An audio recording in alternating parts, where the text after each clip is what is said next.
The title alone suggests this is probably one of the most unique games I've ever played. You know what game I'm talking about. This is Cult of the Lamb. Don't go away.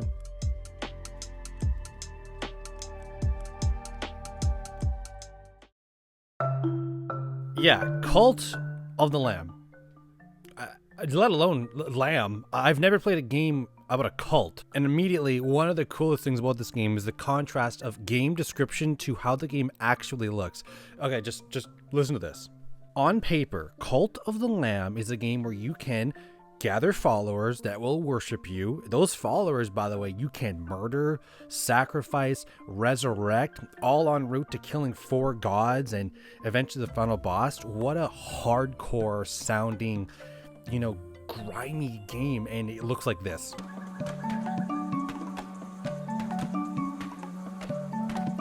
I got Cult of the Lamb at Christmas time on my annual buy multiple indie titles on PSN sale, basically. And damn, I don't regret spending any dime or dollar on this game. This game was fantastic. Yes, Cult of the Lamb is a roguelike action dungeon crawler combined with what I would call like a community cult, basically build manager simulator. You do all that as you go through 4 main dungeons, killing each boss at the end until you get to the 5th final boss.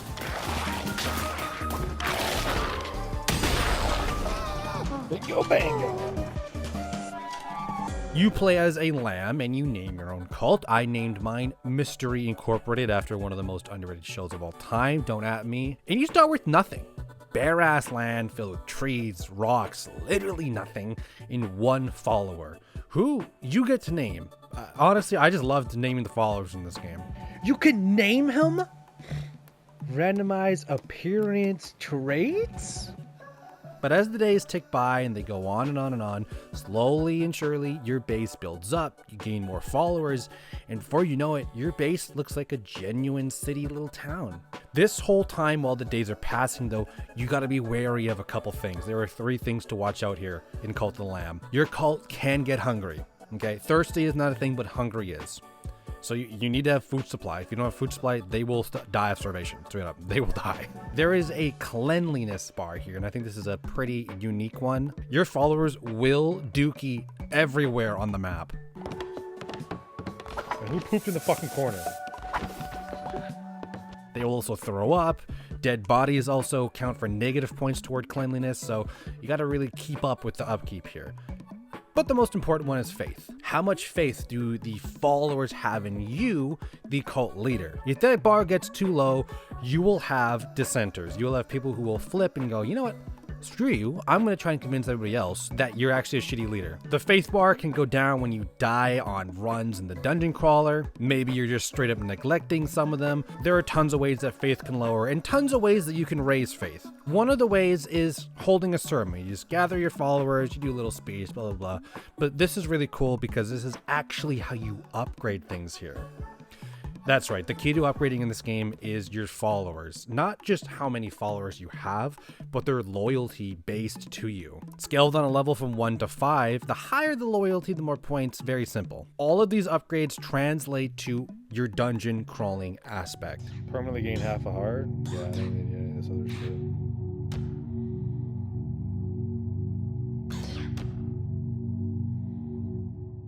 Now let's touch on that combat, okay? I think it's I don't want to say okay because that might come with some negatives, but I would say good.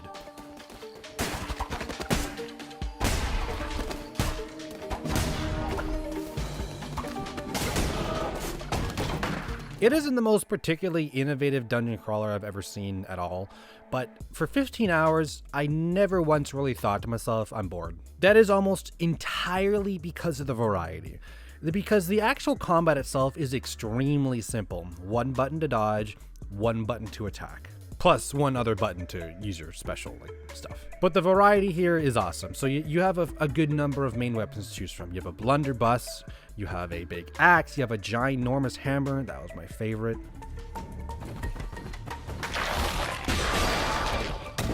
Wow, that was easy.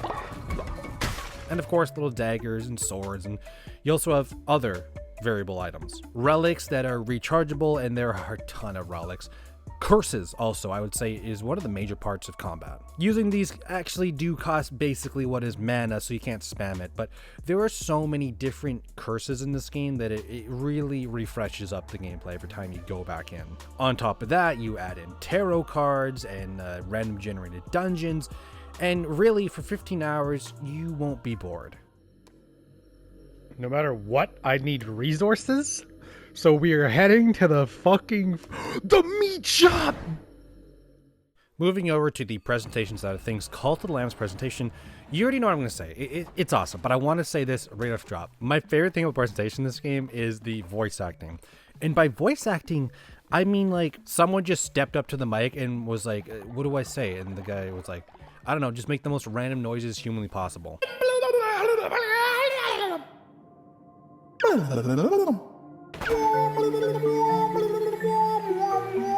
Being serious though, obviously Cult of the Lamb, just looking at this game plainly straight up, has an interesting look.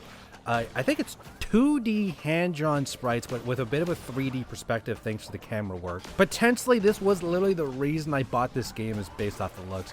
Also, all 4 dungeons have entirely different biomes, so you'll never be running through the same type of feeling level. And as far as music goes, it's just as deceptively addictive as the game itself. Spawning in, the music is going to be like, okay, interesting. And you won't really think about it until 4 hours later, you're like bopping back and forth in your chair to the music. Yeah, Cult of the Lamb's presentation really really doesn't miss on anything, even the small things. The small things it really gets right, like just wandering around your cult. Just watch any individual follower and they're going to be doing their own thing with their own facial expressions. The sounds you'll hear around here, yeah, Cult of the Lamb, easily like a 9 out of 10 for presentation. The graves, I think. Shit, I need to actually build more graves. Overall impact, my overall opinion, feelings on Cult of the Lamb. Something that I actually haven't been this kind of feeling on a game in a while was addicted. I was actually looking back through my catalog of reviews and every game I've played. It has been quite a while since I was genuinely like, tweaking out when I wasn't playing the game. Like starting the game and then 4 hours later, it's like, what? The time?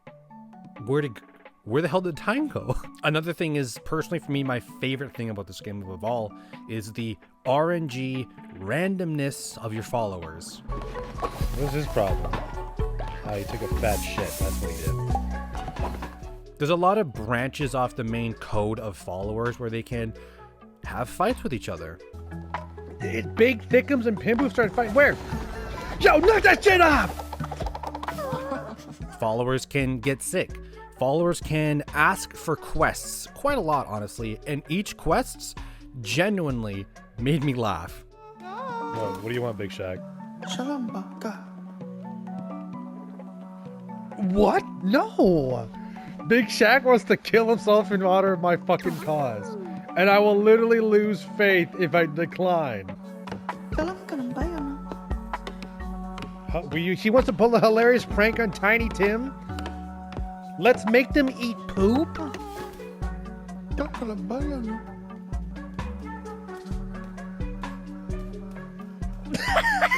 Murder Prime Ovi? That's your quest?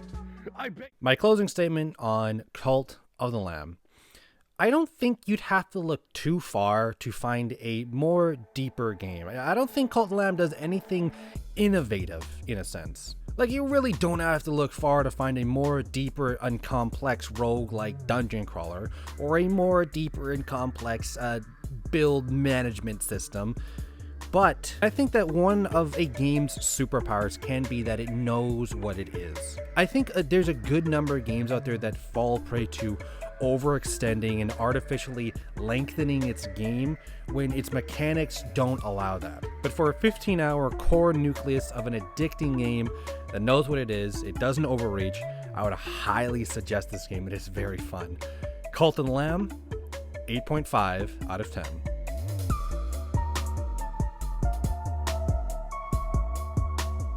So that's it. Cult of the Lamb is done, and I kind of picked the most perfect time to play this game. Why? The DLC is right around the corner.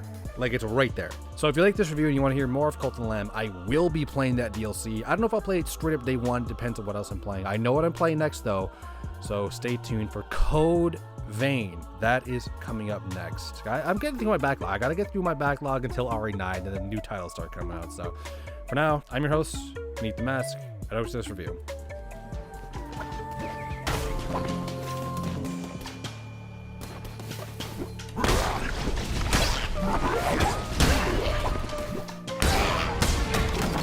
The big ass freaking hammer is definitely my favorite weapon.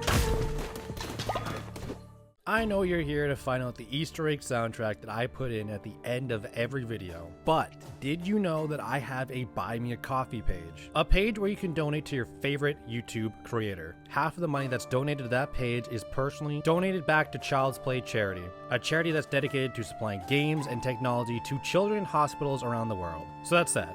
Did you guess the soundtrack?